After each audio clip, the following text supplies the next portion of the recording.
Hey, what's greening, everyone? This video is about going through the most common mistakes that people make while wanting to establish a tropical food forest. People make these mistakes because they want to implement a set of beliefs that just doesn't fit here. So from years of experience, I've compiled and produced a free PDF that explains it all.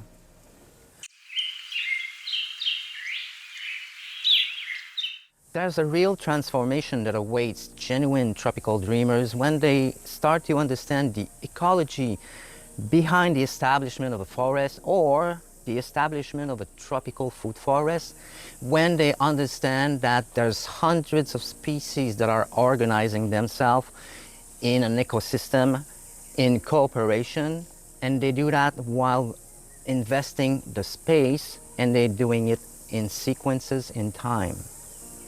I've seen that over and over again. I've worked with many real land projects. I've worked on my own project, and I've seen people arriving with enthusiasm, chopping, planting, but without a real understanding of what they are doing. And in the tropics, systems go fast. If you end up not understanding what you're doing and you're planting randomly, you'll eventually understand that you'll need to make correction.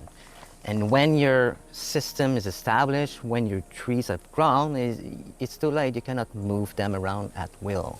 So it's always better to really understand the system. You plan accordingly, you execute accordingly, and you plant everything at the right place once and for all.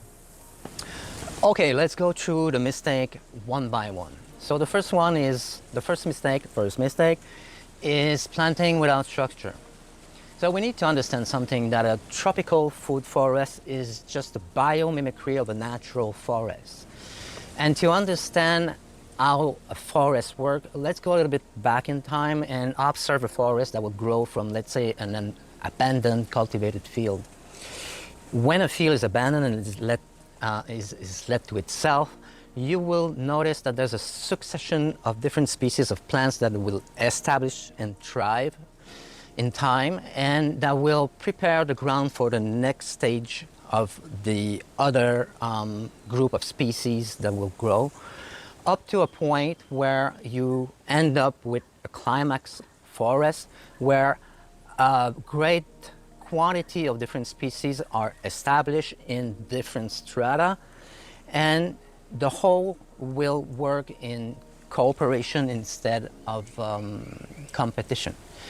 So in a food forest, we need to respect the same process. So we need to understand how natural ecosystem works to replicate it in a food forest. The only difference in species is that we are favoring species that will produce food.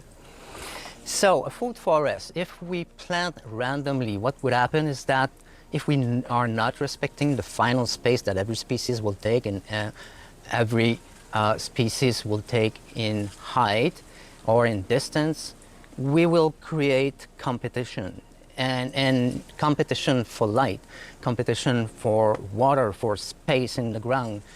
So that will create chaos. So we need to understand how to establish a food forest to go right away into cooperation instead of competition. Mistake number 2, it's copying a temperate system and pasting it in a tropical region. There's two main aspects that I've noticed that people kind of forget or transpose in the tropical ecosystem. First is the fact that in the dry season, what we call here our summer, but it's basically the winter, winter doesn't stop all vegetation to grow, like in temperate region where snow covers everything and everything is in dormancy, so there's nothing that you can do basically there. But here you need to check the vegetation, especially the climbers. They can cover your tree completely and make them weaker and maybe dying. So that's one thing. We need a certain density of vegetation, but it should be intentional and temporary and not accidental and permanent. So the other aspect is rainfall. Everybody knows that tropical rainfall can be quite devastating. If you're not ready, if you haven't planned a water captation system and overflow direction, you can end up damaging your infrastructure and creating a lot of erosion on your land. So understanding tropical reality is quite important. Mistake number 3, ignoring tropical sun intensity. And this is where people got it completely wrong. You know, young trees can burn. You remember your first tropical vacation on your first day, the sunburn you got? So yes, young tree can also have sunburn and burn and die. So it's quite important to make sure that your young tree on their first dry season, they have full protection in order to stay cool and not get burned. So there's some strategy that can be applied that will make sure that you have a very low mortality rate on your first year. When those trees are growing, they get more and more resistant to direct sunlight as they grow and their canopy extend. So I've applied these strategies on my first year of my plantation on my land, and I got a very good success. So understanding sun intensity is it's a must. It's non-negotiable. Mistake number 4, choosing the wrong species. Even amongst tropical plants, if you choose a plant just because it's tropical, if it's misplaced, it will never thrive. A high altitude plant will never bear fruit at sea level. Macadamia, for example. A wind sensible plant will never thrive in a wind corridor. Cacao. A wet soil will not fit the requirements of a plant that specifically needs a high level of drainage. And a clay soil for sure will kill a plant that needs a very high level of organic matter, forest, topsoil. So you see, plant requirements is crucial to respect to have a thriving food forest. Mistake number 5, ignoring successions. So what are successions? If you take, for example, a recently abandoned agricultural field, you'll see nature growing back toward a climax forest. You'll see different tree species that will grow in different time periods. Each succession will prepare the ground for the next one. So if you plant everything at once, you will create chaos. Why? Because you would have created competition. You would have created competition for light, for water, for nutrients. And you will have a high mortality rate in the first year and a stagnation for the rest of the time. So you see, planting a food forest is not doing it all at once. It is guided through time. Mistake number 6, clearing all the vegetation when you arrive on your land. You see, annuals, perennials, and shrubs that grow there are not weeds as we understand it.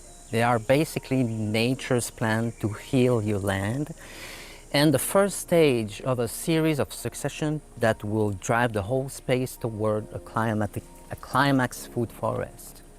So basically just clear whatever you need where you, for example, you want to create your pad access. You want to have your first construction, you want to create a swale, but the rest of the area, just leave it like this. We only clear the land once per year at the beginning of the rainy season. So what we're doing is that we're returning the organic matter to the ground for decomposition.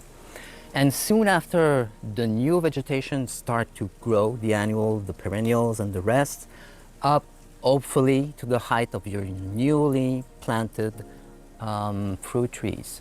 So, doing so, this vegetation will protect your ground from the intense tropical sun of the dry season, and it will also protect your trees. Mistake number 7, planting any time of the year and not mulching. So the logical best time of the year to plant your tree is at the beginning of the wet season. Why? Because your tree will have a maximum time to establish their rooting system and be prepared for the no more rain season. So if you can't water, it's really important to respect that practice. That you can water or not, it's really important to mulch your tree, meaning the immediate area surrounding your newly planted tree should be covered with a big thick layer of brown and organic matter. Why do we do this? Because it will protect your soil from the very intense sunlight of the dry season, and it will keep it as cool as it can be. So remember to check it often, because in the wet season the organic matter decomposes really fast, and you will probably have to do it 2 or 3 times. But make sure that at the end of the rainy season you have your mulch very good and prepared. These mistakes are easy to make, and they are also very easy to avoid once you understand how the system works. And that's exactly why I've put something together for you. I've created a guide called The 7 Most Expensive Mistakes in Tropical Food Forest Establishment. It breaks these down and others in order for you to avoid losing time, energy, and resources right from the start. You'll find the link in the description. It will show you exactly what to avoid and how to start your system the right way from day one. Because the earlier you understand this, the easier everything becomes. So if you're serious about building something that actually works, start here.